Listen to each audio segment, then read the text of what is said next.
Hello, doctor. Good evening. Good evening, good evening. Rinki, என்ன இந்த பக்கம்? இந்த பக்கம் வாரண்டா உங்களை சந்திக்கிறது தவிர வேற என்ன அலுவல் இருக்கு? ஓகே. என்ன விசேஷம்னு சொல்லுங்க ரிங்கி. டாக்டர், நான் உங்கள்கிட்ட கொஞ்சம் சின்ன அட்வைஸும் டிப்ஸும் கொஞ்சம் எடுக்கிறதுக்கு வந்தேன். நான் ஒரு உதவியா எனக்கு அதை ஒருக்கா சொல்லித்தாங்க டாக்டர். என்ன டிப்ஸ் வேணும் உங்களுக்கு? உங்களுக்கு இல்லாதா? என்ன தேவை சொல்லுங்க பாப்பா. என்னண்டா டாக்டர், இப்போ சாதாரணமாக நான் சலூனுக்கு பியாதி இருந்துட்டு போகிறேன் நான். ஆனால் இனி ஒவ்வொரு நாளும் அப்படி போகலாத்தானே. இப்போ இருக்கிற இந்த பொருளாதார பிரச்சனையில் இவ்வளோ எல்லாம் பிரச்சனைகள் இருக்குதானே. அப்போ அதுக்காக நான் யோசித்தேன், நல்ல ஒரு க்ரீம், ஃபேஸ் க்ரீம் அந்த மாதிரியானதை எடுத்து யூஸ் பண்ண வீட்டில் வச்சேன்ண்டு. இப்போ அதுக்கு எது நல்லது தரமானதுன்றதை எப்படி தேர்ந்தெடுக்கிறதுன்றதை மட்டும் நீங்கள் ஒருக்கா எனக்கு சொல்லி தந்தீங்கன்னா கொஞ்சம் வசதியாக இருக்கும் டாக்டர். ஆமாம், அதுக்கு என்ன உங்களுக்கு சொல்லித்தராதா ரிங்கி? டாக்டர், அதை ஒருக்கா சொன்னீங்கன்னா நல்லா இருக்கும் டாக்டர். ஓகே ரிங்கி, என்னன்னு சொன்னா இப்போ நீங்கள் ஆனால் உங்களுக்கு பெருசாக தேவையில்லை. என்னன்னு சொன்னால் உண்மையிலே நேச்சுரல் பியூட்டியாக இருக்கிறீங்க. அப்போ நேச்சுரல் பியூட்டி தான் உண்மையிலே நல்லது சாதாரணமாக. ஆனால் பரவாயில்ல, பொம்பளை பிள்ளைகள் கொஞ்சம் வடிவாக இருக்கத்தானே வேணும். என்ன சரி, நீங்கள் க்ரீமுகள், ஃபேஸ் க்ரீமுகள் ஒருக்கா தேர்ந்தெடுக்கிறேன்னு சொன்னால் ஒரு தரமானது தான் நீங்கள் யூஸ் பண்ணணும். மற்றது அது நீங்கள் தரமானதை யூஸ் பண்ணுறேன்னு சொன்னால் தரமான ப்ராடக்டை தான் நீங்கள் சூஸ் பண்ண வேணும். அதாவது நல்ல குவாலிட்டியான நல்ல ப்ராடக்ட் அதுகளை தான் நீங்கள் பார்த்து எடுக்க வேணும். டாக்டர், எனக்கு விளங்குது. ஆனால் எனக்கு அதுதான் பிரச்சனையாக இருக்குது. அந்த நீங்கள் சொல்கிற தரமானது எப்படிப்பட்டதுன்றது ஒருக்கா சொல்லி தந்தீங்கன்னா இன்னும் வசதியாக இருக்கும்.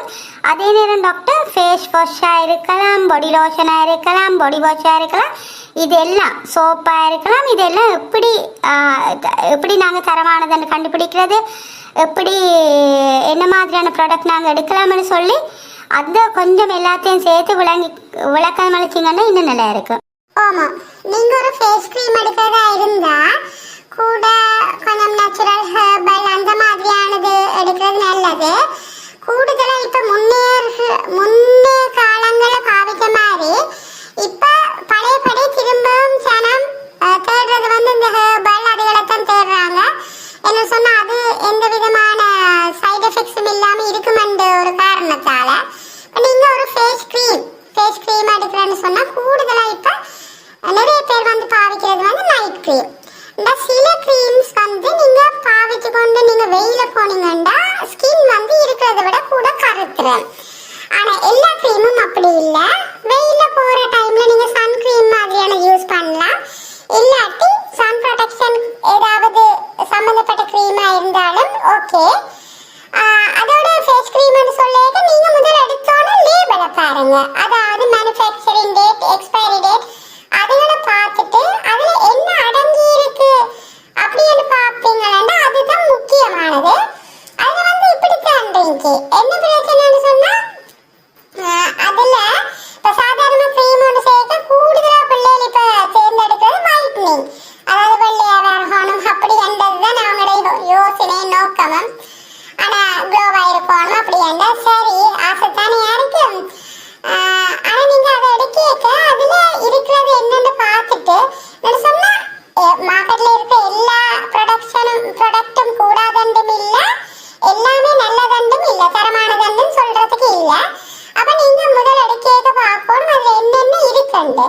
சாதாரணமாக அந்த வைட்னிங் க்ரீமுகளில் மர்க்கரி, அதாவது பாதரசம்னு சொல்லுவோம், அதை ஒரு சின்ன அளவில் ஆட் பண்ணியிருப்பாங்க, சின்ன அளவில் சேர்த்துருப்பாங்க. ஆனால் அது சில ப்ராடக்ட்ல அது இருக்க வேண்டிய அளவை விட கூடுதலாக ஆட் பண்ணுவாங்க.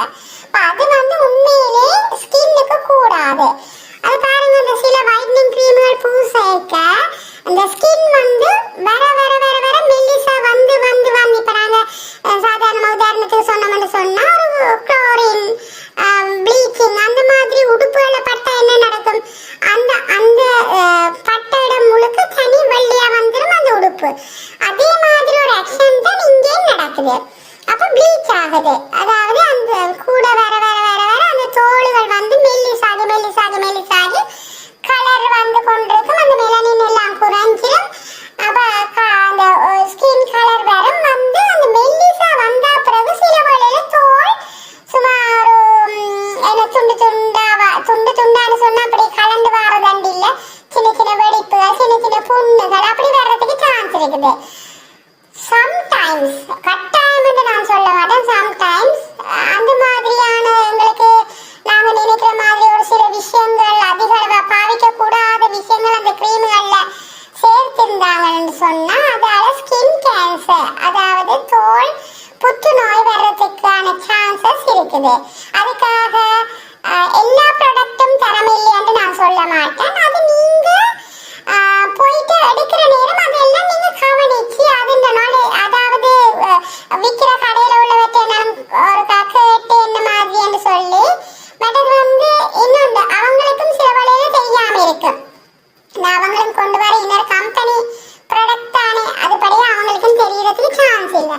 அதுபடியே நீங்க சரியான கவனமா இருக்கணும். அந்த ஒரு கிரீம், ஃபேஸ் கிரீம் நீங்க தேர்ந்தெடுக்க வேண்டாம். அது நைட்ல கொஞ்சத்தை பூசிட்டு அடுத்த வந்து பூசையிட்ட நிறைய பூசாங்க. ஒரு நாளைக்கு முழு நாளும் பூசி கொண்டிருக்காங்க. ஒரு டைம்ல கொஞ்சம் பூசிட்டு அந்த மாதிரி சொன்னா யாரும் வடிவா இருக்கணும் அழகா இருக்கணும் அந்த ஆசை அவங்களுக்கு இருக்கு. சரியோ, இப்ப இது வந்து நீங்க கேட்ட கேள்விக்கான முதல் கேள்வியின் பதிலா இருக்கும். நீங்க உங்களுக்கு விளங்கி இருக்குமென்னு நினைக்கிறேன். ஓம் டாக்டர், இப்போ எனக்கு நல்லாவே விளங்கிட்டது. நீங்கள் சொல்கிற மாதிரிக்கு வடிவாக பார்த்தேன்னு சொன்னால் அந்த லேபிளை பார்த்து எக்ஸ்பயரி டேட்டுகள் அதுகளெல்லாம் பார்த்து அதில் என்ன அடங்கி இருக்குன்னு பார்த்தது தான் நாங்கள் அதை தேர்ந்தெடுக்க வேணும். இந்த ஸ்கின்னுக்கு எஃபெக்ட் ஆகாத மாதிரி நாங்கள் அதை பார்த்துக்கொள்ளணும். அதே மாதிரி டாக்டர் இப்போ பாடி லோஷன், ஃபேஸ் வாஷ் நான் முதல் சொன்ன மாதிரி அதுகளையும் இருக்கா சொல்லித்தாங்க டாக்டர். உங்களுக்கு உண்மையிலே எனக்கு செய்கிற பெரிய உதவியாக இருக்குது. ஓகே, என்னன்னு சொன்னா இப்போ ஃபேஸ் வாஷ் வந்து எடுக்கிறேன்னு சொன்னா நீங்க அந்த ஃபேஸ் வாஷை நீங்க நல்லா வாசி பார்க்கணும். வாசி பார்த்துட்டு அதில் என்ன இருக்குது என்ன அதாவது உங்களோட ஸ்கின் என்ன மாதிரி இருக்கும், அதாவது ஆயிலியா இருக்கா உங்களோட ஸ்கின், எண்ணத்தன்மையான ஸ்கின்னா இல்லாட்டி காய்ந்த அதாவது ட்ரை ஸ்கின்னா என்ன மாதிரி இருக்குன்னு தானே உங்களுக்கு அது தெரியும் தானே. இப்போ உங்களுக்கு சாதாரணமா உங்களோட முகத்தை பார்த்தா உங்களோட எண்ணத்தன்மையா அப்படின்றது உங்களுக்கு விளங்கும். அது அந்த மாதிரியான ஸ்கின்னுக்கு ஏற்ற மாதிரி தான் நீங்க ஃபேஸ் வாஷை சூஸ் பண்ணணும். ஃபேஸ் வாஷ்ல வந்து அவங்க ஆயிலி ஸ்கின் இருக்கும், அதாவது எண்ணெய் தன்மை உள்ள ஸ்கின்னுக்கான ஃபேஸ் வாஷ். அதே மாதிரி ஃபார் ட்ரை ஸ்கின், அதாவது உலர்ந்த சருமத்துக்கான ஃபேஸ் வாஷ் என்று சொல்லி இருக்கும். அந்த மாதிரியானதை பார்த்து தான் நீங்க வேண்டணும். ஏனென்றா உங்களோட ஸ்கின் உங்க ஃபேஸ் அதாவது உங்களோட தோல் வந்து எண்ணத்தன்மையா இருந்தேன்னு சொன்னா நீங்க திரும்ப எண்ணத்தன்மை கூட்டுற ஃபேஸ் வாஷை பாவிக்கல. அது என்னன்னா அது எண்ணத்தன்மை கூட்டிடும். அதே மாதிரி வறண்டு இருக்கிறதுக்கு நீங்க வறட்சி அது வறண்ட தன்மையில உள்ள ஃபேஸ் வாஷை பாவிப்பீங்களா இருந்தா அதுவும் அந்த நிலைமை கூட்டும். அதுபடியே நீங்க என்ன செய்யணும், இந்த ரெண்டையும் கவனமா இருக்கணும். உங்களோட தோல் என்ன மாதிரி அதுக்கு ஏற்ற மாதிரி தான் அந்த ப்ராடக்டை அந்த இதை நீங்க தேர்ந்தெடுக்கணும். தரமானது எப்பயும் சோப் பாவிச்சாலும் சோப்புகளை வந்து இந்த பேபி சோப் எல்லாம் பேபி சோப் எல்லாம் நல்ல சொல்றது இந்த பிஹெச் லெவல் ஒன்று இருக்குது. அந்த பிஹெச் லெவலுக்குரிய பாருங்க, நீங்க பேபி சோப்புகளை எடுத்து பிஹெச் லெவல் எவ்வளோ இருக்கு, தரமான பேபி சோப்புகள் அந்த பிஹெச் லெவல் 7 அப்படி இப்படி எல்லாம் இருக்கும்.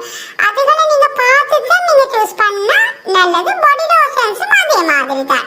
இப்போ சொன்ன மாதிரியே தான் இப்போ ஃபேஸ் வாஷ் எப்படி யூஸ் பண்ணீங்களோ பாடி லோஷன், பாடி வாஷ் அதுகள் எல்லாம் அந்த மாதிரி தரமானதா எடுத்துக்கொள்ளுங்க. மற்றது ஓகே டாக்டர், எனக்கு அது விளங்குது.